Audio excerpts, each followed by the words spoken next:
Assalamualaikum warahmatullahi wabarakatuh.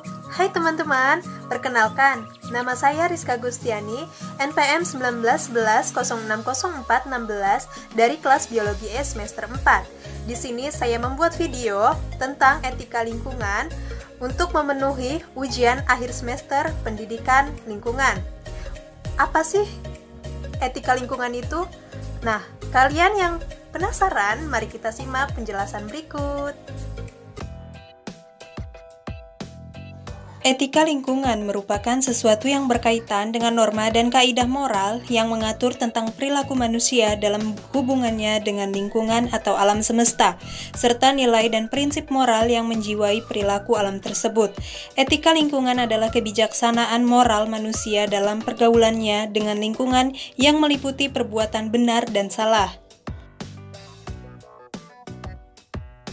Ada beberapa jenis-jenis etika lingkungan, yaitu yang pertama, etika ekologi dangkal.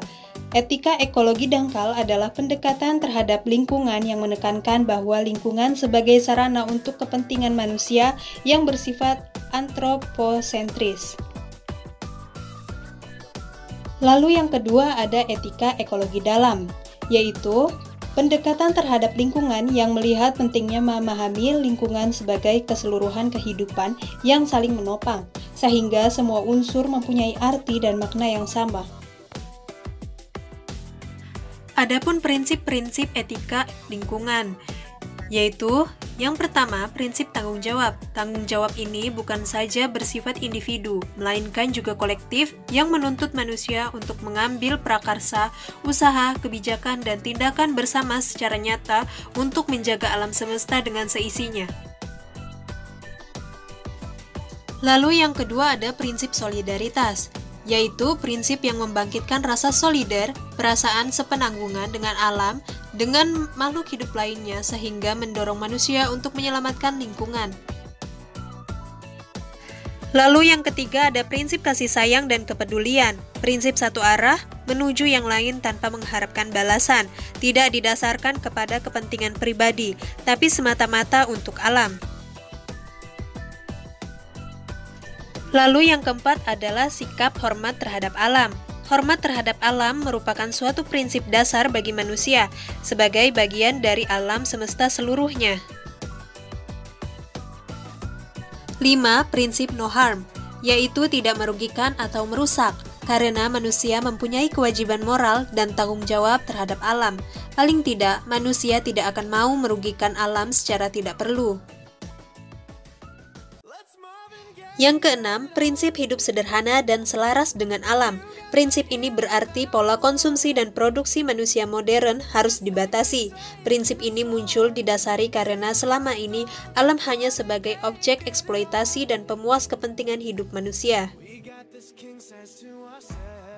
7. Prinsip keadilan. Prinsip ini berbicara terhadap akses yang sama bagi semua kelompok dan anggota masyarakat dalam ikut menentukan kebijakan pengelolaan sumber daya alam dan pelestarian alam, dan dalam ikut menikmati manfaat sumber daya alam secara lestari.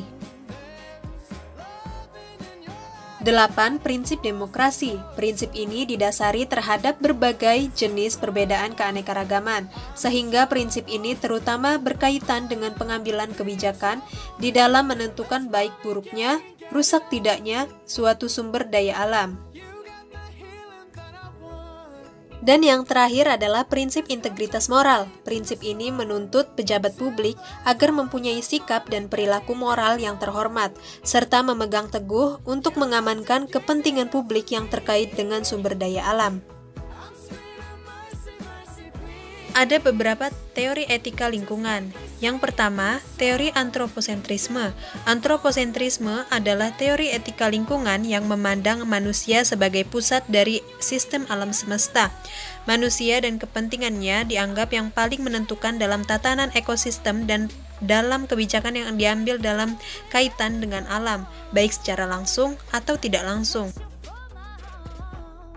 Yang kedua adalah teori biosentrisme. Teori biosentrisme mengagungkan nilai kehidupan yang ada pada ciptaan, sehingga komunitas moral tidak lagi dapat dibatasi hanya pada ruang lingkup manusia. Lalu yang terakhir adalah teori ekosentrisme. Ekosentrisme berkaitan dengan etika lingkungan yang lebih luas. Ekosentrisme memusatkan etika pada seluruh komunitas ekologis, baik yang hidup maupun tidak. Ada beberapa contoh penerapan etika lingkungan dalam kehidupan sehari-hari. Yang pertama, membiasakan diri membuang sampah pada tempatnya. Yang kedua, menanam pohon dan memelihara bunga di pekarangan rumah. Dan yang terakhir, melakukan kegiatan gotong royong atau kerja bakti secara berkala di lingkungan tempat tinggal.